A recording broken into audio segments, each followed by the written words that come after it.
The Pittsburgh Penguins are in a new era here. Kyle Dubas is at the helm. He hired his best friend, Wes Clark, to run the scouting department in Pittsburgh, and they drafted the most players off my list, even considering the number of draft picks that a team had. So at 11th overall, they shocked everybody but me, I think, in drafting Ben Kindle at 11. The Leafs went up and drafted Easton Cowan a couple of years ago, 25th overall, and there is a similar story here with Ben Kindle. I just think he's a better version of what makes Easton Cowan an intriguing offensive player. The smarts with Kindle, I think, are, especially on the puck, unbelievably good. I think that this is a player who, passing the puck around the ice, getting to the net off the puck, reading where the puck is headed off the play, I really just cannot say enough good things about what Ben Kindle could be. I think he was at his best when he played center this year. A lot of people were in my comments recently talking about, oh my god, the Pittsburgh Penguins need centers and they drafted 2 wingers and yada yada yada. Kindle and Zanin played center all year. Will Horov can play center. You'll be fine. I think there were better players on the board that I think Pittsburgh may have swung a little higher on, but I don't know if they could swing much higher than Kindle. The floor is low with this player. He does have some flaws that could really restrict his NHL output, but if he hits and gets some good development over the next few years,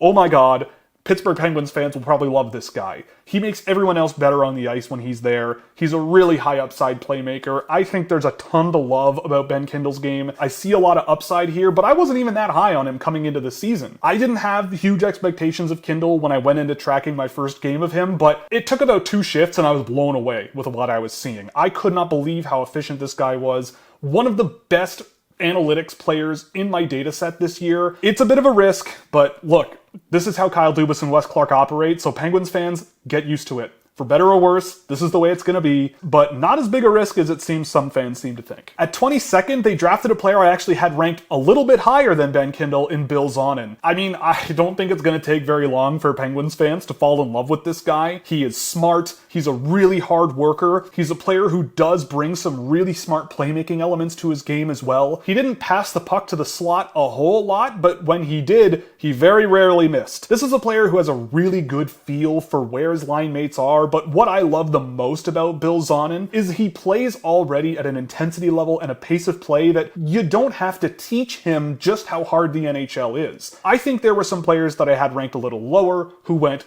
way higher than this, but I think that the NHL level of physicality and intensity and pace of play is just something that's a little bit beyond what they're comfortable with right now. But Zanin, even though his results aren't as good right now, plays a style of play that I think could drop right into the NHL really, really comfortably and at least be a comfortable, solid third-line center or winger in your middle six that drives some really good offensive results and drives some really good forechecking results as well. And when rewatching all of the tape that I've pulled on all of these players, especially in the first round at the end of the season, nobody impressed me more relative to where I had him ranked than Bill Zanin. And so for that, he ended up much higher on my board. I love this guy. I've loved him all season. A really intriguing pickup, and I think that this is a great move for the Pittsburgh Penguins. At 24th, I wonder what the story is behind this pick because they drafted Will Horov, and this, I think, might just seem to me like the Pittsburgh Penguins went with 2 guys that someone like Wes Clark really wanted, but the older scouts that might have been there before went with a Will Horov because I've seen Horov quite a bit this year, and I just don't think he checks a lot of the same boxes that a lot of the players they drafted in this year's class check, but he is a very big body. He does have some physical tools in his game. The things he does really well, I think, are resist pressure, works with skill under pressure really well, and tries to get the puck to others under pressure pretty well, which is an important trait to have in the game. But I feel like the upside with Horov is a little bit limited. I felt he was a little bit outmatched at the NCAA level this season, but he is in a really great program in Michigan, and if you get a 4th or 3rd line center in the late first round like this, and the first 2 picks you have are better players up your lineup, then you could have done a lot worse, I think, than Will Horov. So he's a player that I think a coach will play. He's a player that I think could eat some minutes in the NHL and have a pretty solid career. I just don't see a tremendous amount of upside there, but I get it. At 39th, they drafted PTON Kettles. Now, Kettles is another, I think, Wes Clark style pick. He is extremely young for this draft class. He's extremely tall and still a little bit lanky. I do think that Kettles Kettles does have an intriguing skill set to develop from here, especially considering how young he is. A few weeks later and he'd be eligible for next year's draft, and I think the back half of this season he looked a little bit better than the first half. A little bit more confident with the puck on his stick, the puck control was a little bit better, he was not really flubbing as many passes as he was early in the year, his puck management was just better. I think the skating ability is also pretty good, I think there's a budding physical game there. I'm just not sure exactly what he is in 5 years, but he's an intriguing mystery box and was one of the first real mystery box defensemen of many that got drafted this year, so it's an interesting bet. We'll see what happens, and for the fourth guy drafted off your board, I guess it makes sense. I had other guys higher on the board, but he was ranked on my list. I had him a few spots higher than Will Horov, for what that's worth, so intriguing player, nice long runway to play with, and who knows what he is in 5 years, but an interesting one. At 73rd, they drafted Charlie Treway, and Treway is a player who I actually had higher on my board than Kettles. Interesting group of players here. I think with Treway, you do see a little bit of maybe what Kettles could become in the future, but he's really solid,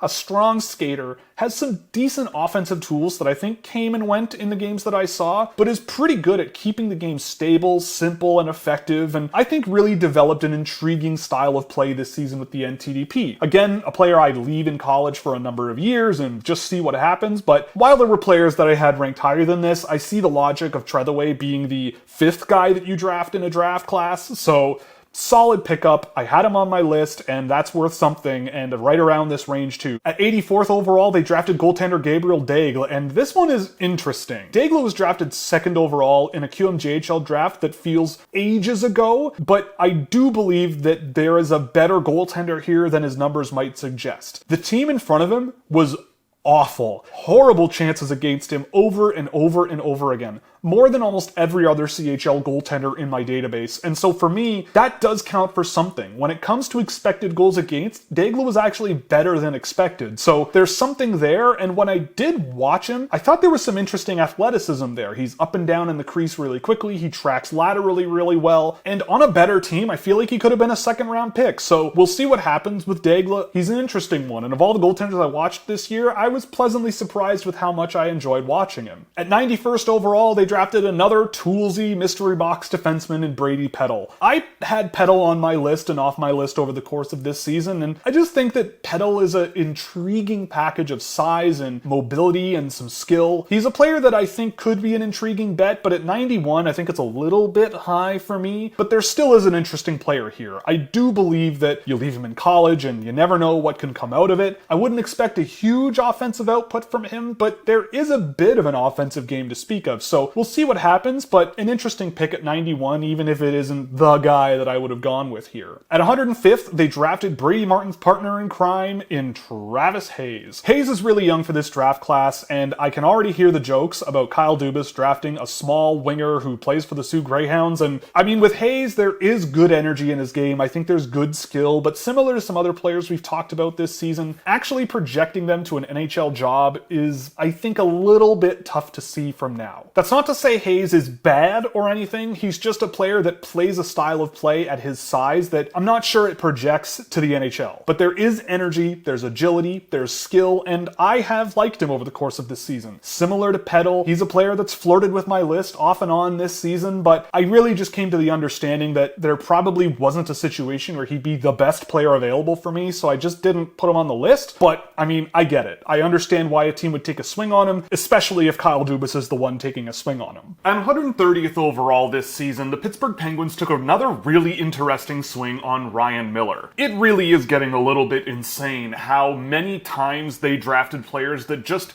scream Kyle Dubas picks. Ryan Miller is not the biggest guy in the world, but he plays bigger than he is. He's tenacious, kind of a pesky guy off the puck as well, a little bit annoying, but he does have some really good skill, a quick wrist shot release, and plenty of things that go his way in the game that I think is a really interesting set of traits to build on. He's a player that is, I think, a bit of a long shot to hit the NHL due to his size and real lack of high-end pace and skating ability, but hey, if you think you can develop something in that area into his game, then yeah, I think there could be a really interesting player down the lineup, maybe down the road at some point. But again, Another really intriguing pick. He was on my watch list at the end of the year, one of the last guys I added to the list, and I just really liked the energy and the intensity and some pretty good passing plays that I saw in the moments that I watched this season of him. A player I'm not extremely familiar with, but what I saw of him was intriguing enough that he landed himself on the list, and he's just another somewhat undersized offensive player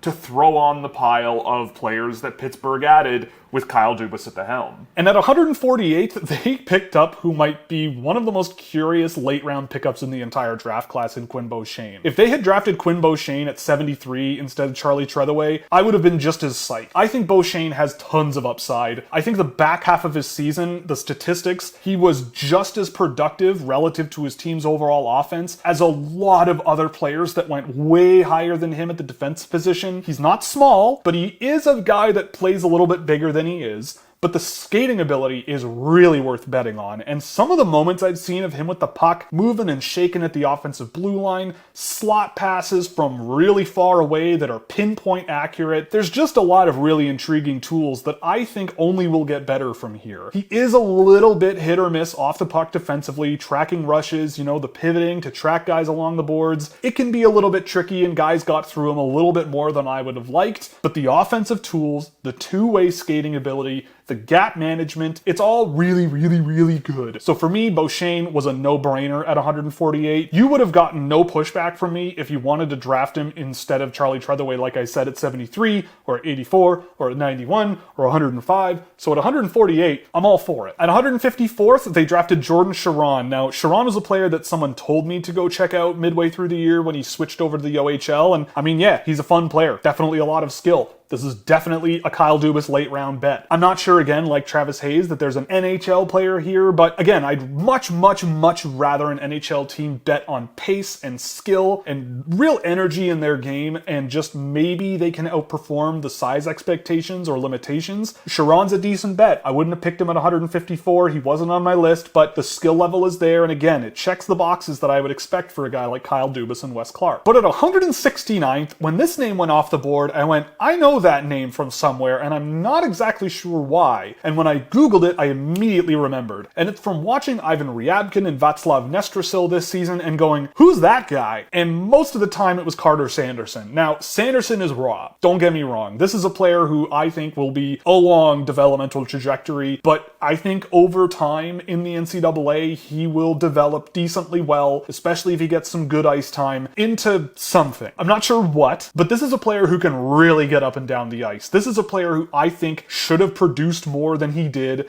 He was a fourth line player for Muskegon the vast majority of this season and produced decently well for a fourth liner. He's extremely young for this draft class as well, and he's a player who was on my list early in the year after watching Ryabkin and checking out Nestrasil, but I just felt the developmental pathway was too long on him. But if I was on a scouting team and he came up and a few other people were like, I'm kind of interested in this guy and we'll see what happens in college, and it's 169th overall, I mean, I wouldn't say no. This is an interesting pickup, and I think Penguins fans may, I won't say will, may be impressed with where he goes in his game in the next little while, and this is a really intriguing pickup. And again, if his name came up and Bostrom was off the board, and we were looking at him, or a Travis Hayes, or a Brady Pedal, he might be part of that conversation too. So to snag him and check him out and see what happens, I'm all for it. I love it. At 201st, they drafted BCHL superstar Kale Doc. The BCHL has taken a big hit over the last year with a lot of their best players running for the CHL and heading off into the NCAA world, but Kale Doc is a player who will be going to the WHL next year, and I will be very interested to see what happens with him because he doesn't strike me as a player that has it in him to be a really high-producing NHL player and doesn't really have the floor of being a bottom six NHL player either, the energy or the physicality really. He's a bit smaller, but he's not the most agile, most intense